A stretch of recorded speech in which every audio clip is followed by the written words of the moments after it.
contexto del texto. Maestro Antonio Álvarez Mesta, muy buenos días. Muy buen día, mi querido Juan.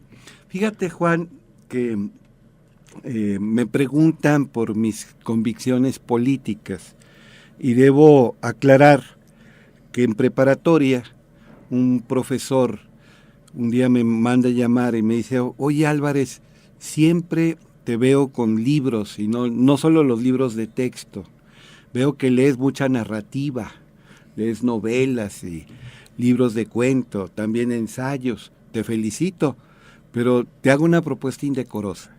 Te voy a prestar libros de ciertos autores, tú los lees, si quieres no entres a mi clase, y aquí en algún rato, aquí mismo en el colegio, me platicas de los libros. Si me demuestras que los leíste, tienes 100. Y le acepté la palabra. Era un hombre que había sido sacerdote, pidió la reducción al estado laical, esa expresión ya está superada, pero sigue siendo ilustrativa. Se contrajo nupcias, fundó una familia, y yo esperaba que me prestara pues también libros estrictamente literarios, y no, eran libros de Karl Marx y de otros autores cercanos a Marx. Y no era una tarea difícil, varios compañeros pudieron haber hecho lo mismo y haberlo hecho exitosamente.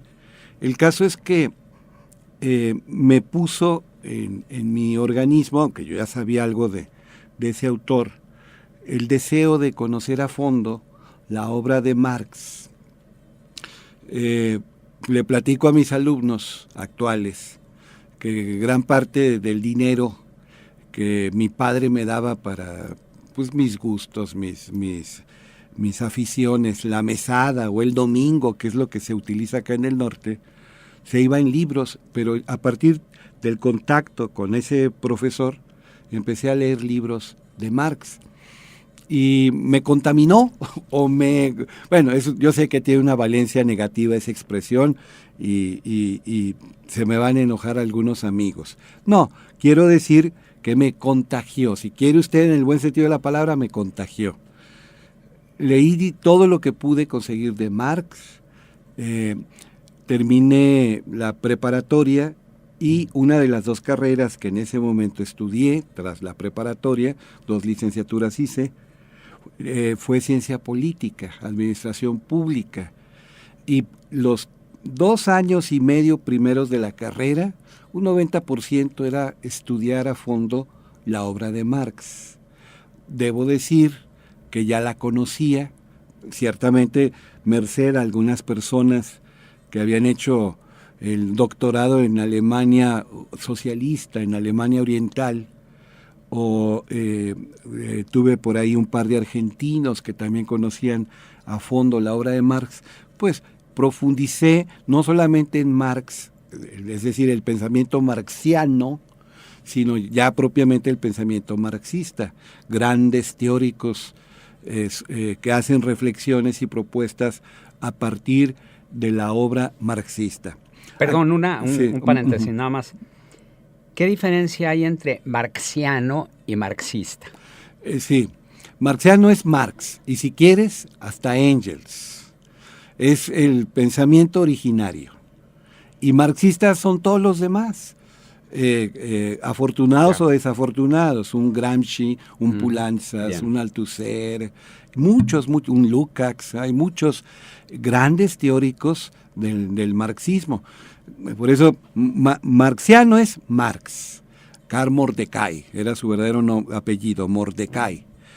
Y se puede decir su mejor amigo, casi su hermano, y quien lo mantuvo, lo sacó de estrecheces económicas, Federico Engels. Ese es el pensamiento estrictamente marxista. Bien. Hay una carta de Marx donde critica a su yerno, Paul Lafargue, diciendo: yo no soy marxista. O sea, él no quería fundar una especie de credo, él no era partidario de establecer un nuevo dogma. llego a donde quería llegar, ya de una vez me salto esto. El marxismo se convirtió contra las ideas de su genial creador en una especie de religión laica, en un cuerpo monolítico, que los que abrazaban ese marxismo, que no es el originario de Marx, se volvieron muy intolerantes y fanáticos. Tuve en alguna ocasión, antes de aquella época, una época en que leía la Biblia a diario. Tú sabes, la Biblia católica tiene 73 libros, 27 en el Nuevo Testamento, 46 en el Antiguo Testamento. La Biblia evangélica o protestante, los hermanos separados, así les llamamos los católicos, tiene 7 libros menos y tiene algunos cambios en algunos libros. Bueno, pero a lo que voy, tuve un compañero bautista que una vez me criticó, bueno, no me criticó a mí, criticó mi religión, diciendo los católicos no saben nada de la Biblia. Y pues me picó la cresta, y me la pasé estudiando a fondo la Biblia, y por el motivo más inmaduro y baladí, por la frivolidad o los complejos, no solamente leía, estudiaba a fondo la Biblia. Y junto con ese compañero, pues los dos creo que profundizamos ya en la Biblia y dejamos de lado las inmadureces, las rivalidades tontas y empezamos a brevar otra cosa. Bueno, pero volviendo a esto, así como hay gente religiosa, cristiana, musulmana, etcétera, que cita de memoria pasajes y los recita, perdón, un verbo agresivo, los vomita en el primero que encuentra. Se aprenden algunos versículos y los recita una y otra vez para pelearse con los demás, para agredir a los demás. También tuve muchos condiscípulos conocidos, incluso amigos, que citaban parrafitos de obras de Marx. Y cuando tú hablabas con ellos, te dabas cuenta que no habían leído a fondo a Marx. Tuve un maestro que hablaba varios idiomas, era autor de un montón de libros, venía de los Países Bajos, era sacerdote y un sacerdote muy comprometido, muy congruente, que él entendía que había que unir el ejemplo al precepto.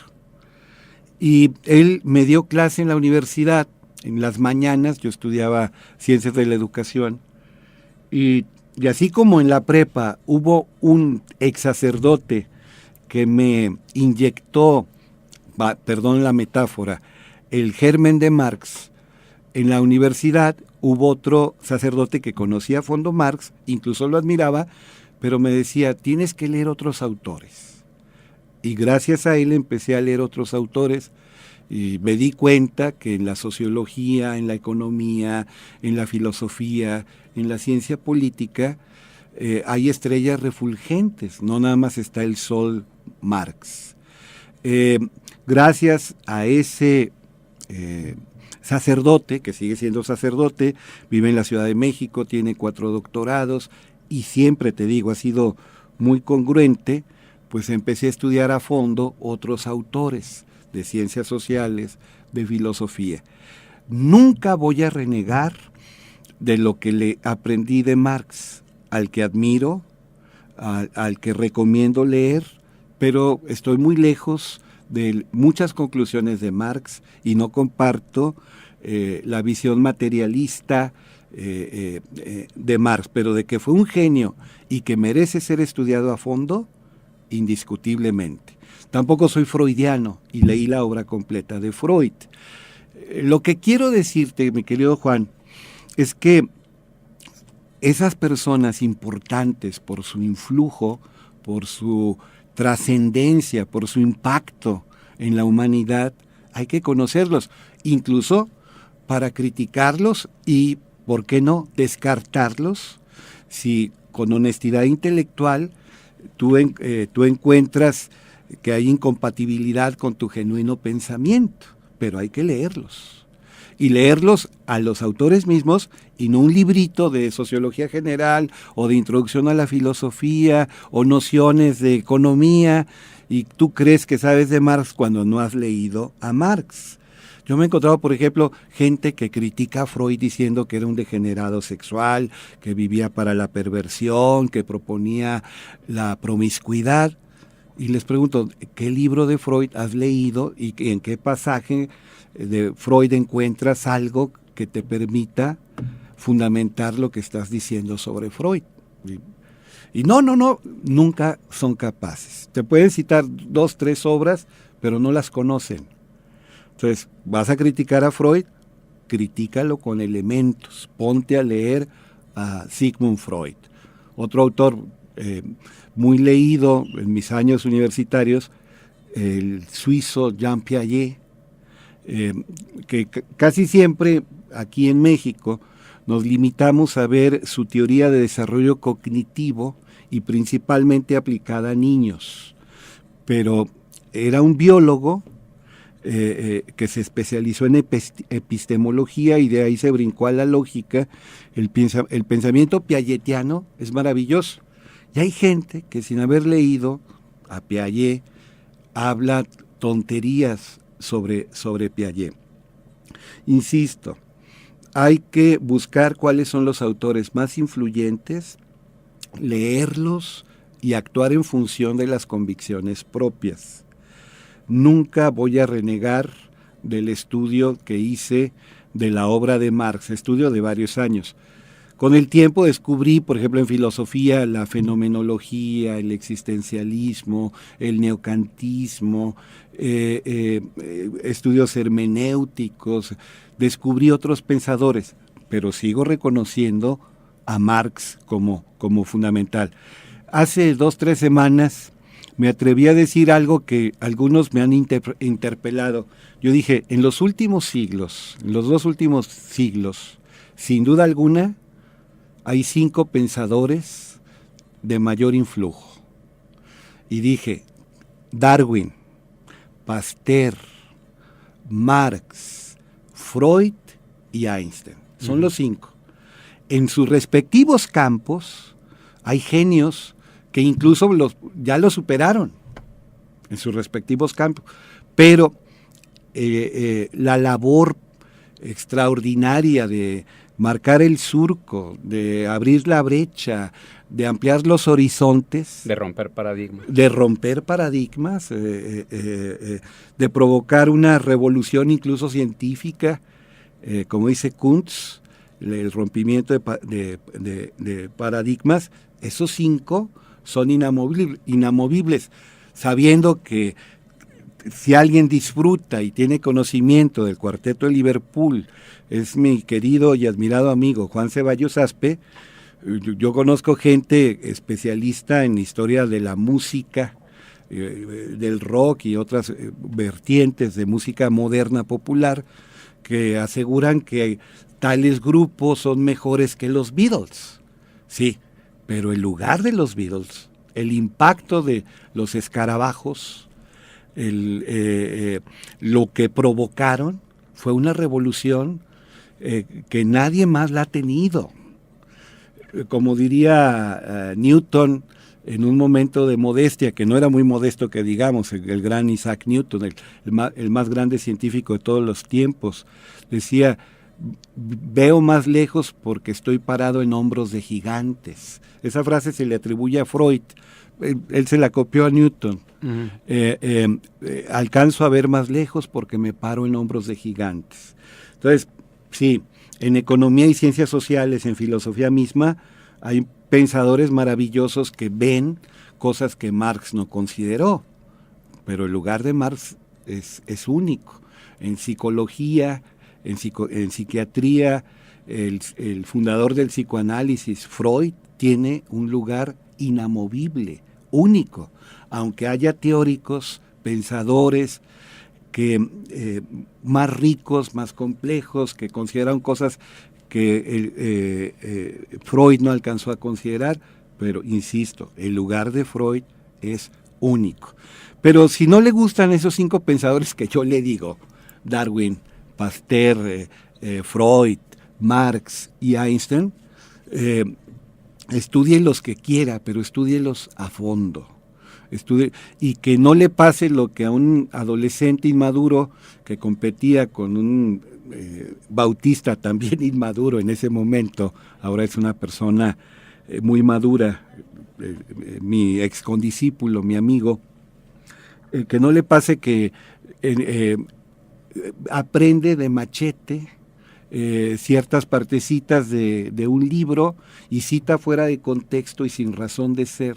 Esas partecitas las recita y hasta las vomita. No se trata de eso. Se trata de discernir, se trata de ampliar horizontes, se trata de crecer culturalmente, se trata de tener una visión más rica de la sociedad, de la naturaleza, del universo. Y para eso se necesita la lectura meditada, reflexiva, sosegada, de las obras de los autores mismos. Definitivamente, y bueno, en País de Ciegos el Tuerto es Rey, y nos encontramos con una serie de gente que se da de eruditos por haber leído ni siquiera en abrevar de la fuente original, sino libros que hablan de, y ya con eso se dicen marxistas, se dicen maoístas.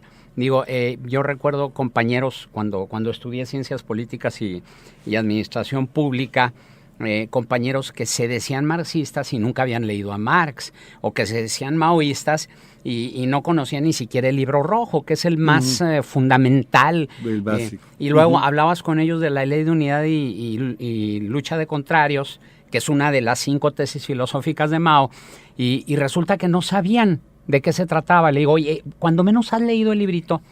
Dice, pues ahí lo tengo, pero no lo he leído. O sea, te das cuenta que es gente que habla por hablar. Y te das cuenta que cómo quedan en ridículo, pero cómo apantallan a tontos más tontos que ellos. Sí, son de la axila erudita. Sí. La etimología de erudición me la preguntaron. El que perdió la rudeza, ex rudo. Sí. Pues ya perdió es decir, ya se pulió, ya se cultivó, ya se devastó. Claro. Pero sí, mira, vino Marta Robles, una conocedora formidable de la Escuela de Frankfurt, que por cierto está inspirada en Marx, claro, con Freud y otros pensadores de avanzada. La Escuela de Frankfurt, un Adorno, un Marcuse, el mismo Erich Fromm perteneció a la Escuela de Frankfurt, y marxistas dogmáticos no la dejaban hablar porque estaba contaminando el templo, que era la Facultad de Ciencias Políticas en ese momento. A esa dama y a otras personas muy preparadas nos la llevamos a otros auditorios de otras escuelas porque nos interesaba escucharla. Excelente, Toño, punto de contacto. Antonio Álvarez Mesta @hotmail.com. Siga con nosotros.